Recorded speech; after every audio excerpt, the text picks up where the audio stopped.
There's a lot of things I'd like to say about the geopolitical situation. France is airstriking Syria. They are bombing specifically a city called Manbij, and that is because this is the only pocket that won't separates Kurdish-controlled areas, and they have an agenda to create a Kurdistan, and that's been the agenda since the Yunan plan that was created by Israel in 1982 that detailed that the way to divide and conquer the other countries is to use Kurdistan. That's public information. By targeting civilians, they hope to get the civilians to leave and, cause ethnic cleansing, because they're certainly not targeting ISIS. I mean, it's interesting that they can't seem to target very easily exposed truck convoys of oil trucks and ISIS trucks with tanks. Those they can't seem to bomb, but they can certainly bomb schools and hospitals and accuse others of doing the same. And the French airstrikes that happened, they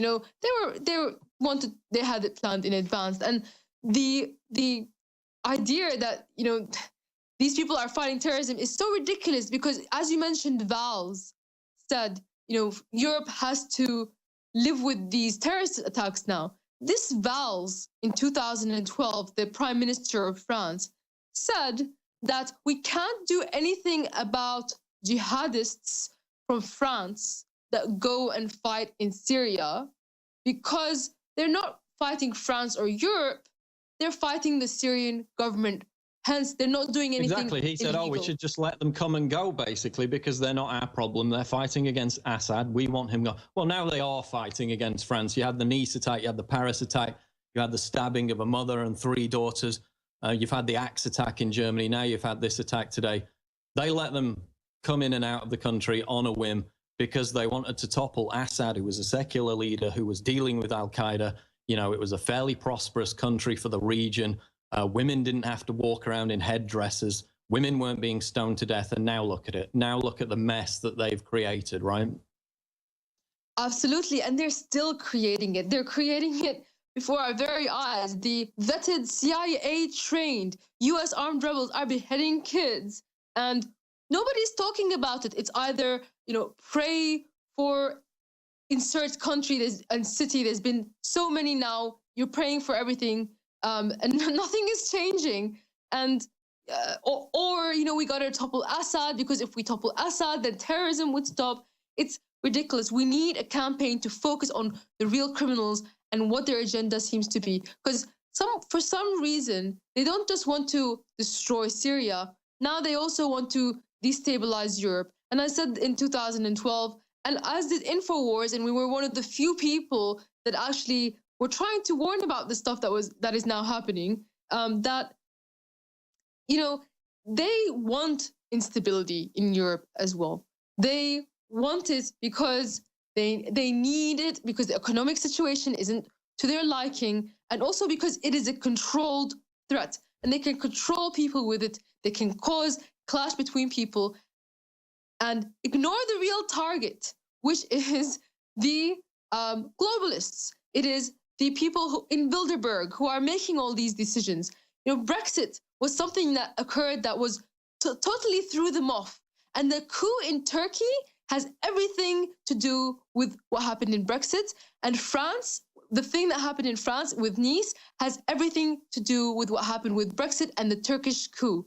I would just like to say... Tell us about the Turkish coup, because, of course, we had the claims that, it looked like it was going to succeed for the first couple of hours. It eventually failed.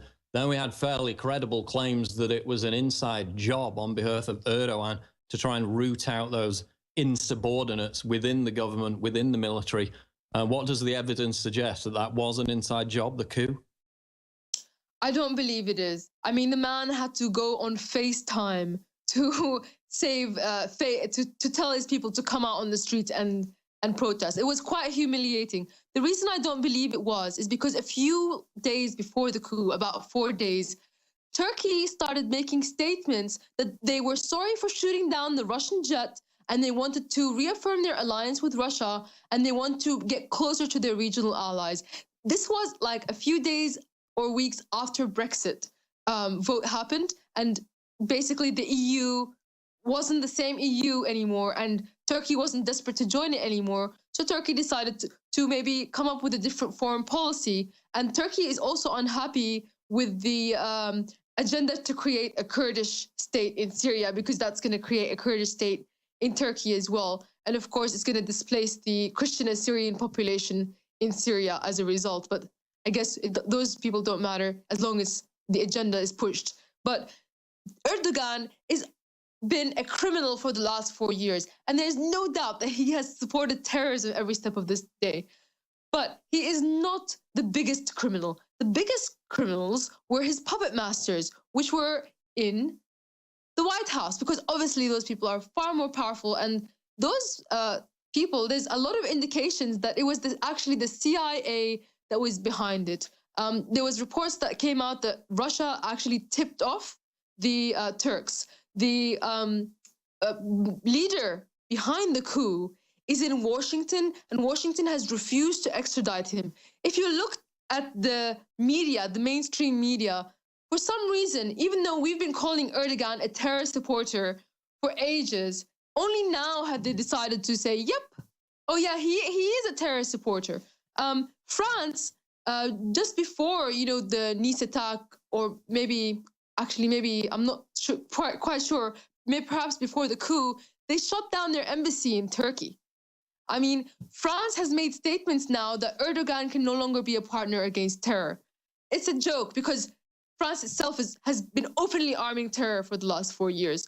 And of course, so has Turkey. So what's really going on is France is angry that Turkey is choosing to go a different way now. It's leaning now towards trying to reverse the disaster that is created for itself with this instability, with economic problems with Russia, with taking advice and shooting down a Russian jet, all because they wanted to join the EU, which is on its way to collapsing. And this is how I read the situation.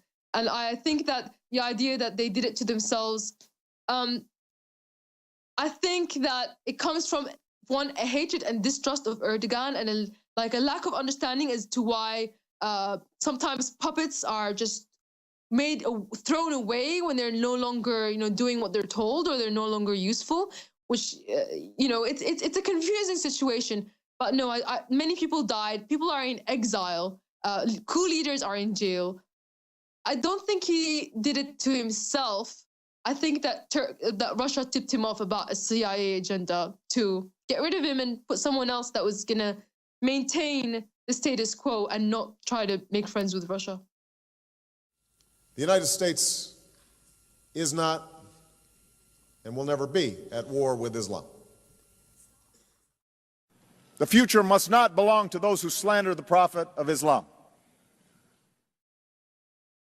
My fellow InfoWarriors, I am very excited to be able to announce to you the introduction at InfoWarsLife.com of a new way to save time and money when you stock up on InfoWars Life formulations like Survival Shield X2 and Super Male Vitality. Just go to InfoWarsLife.com today, select your favorite product, click on Auto Ship before adding to cart, and choose how often you want us to send you another order. Every time you choose Auto Ship at InfoWarsLife.com, you get 10% off, and you won't have to worry about running out and having to reorder next time. And of course, you can cancel with one click anytime. As you know, I'm all about the idea of a 360 win, and the new auto ship feature at InfoWarsLife.com is a sure win for everybody. A win for liberty, a win for health, and a win when it comes to big savings. Visit InfoWarsLife.com today and save 10% on your next InfoWars Life order by selecting auto ship at checkout. That's InfoWarsLife.com, or call 888-253-3139.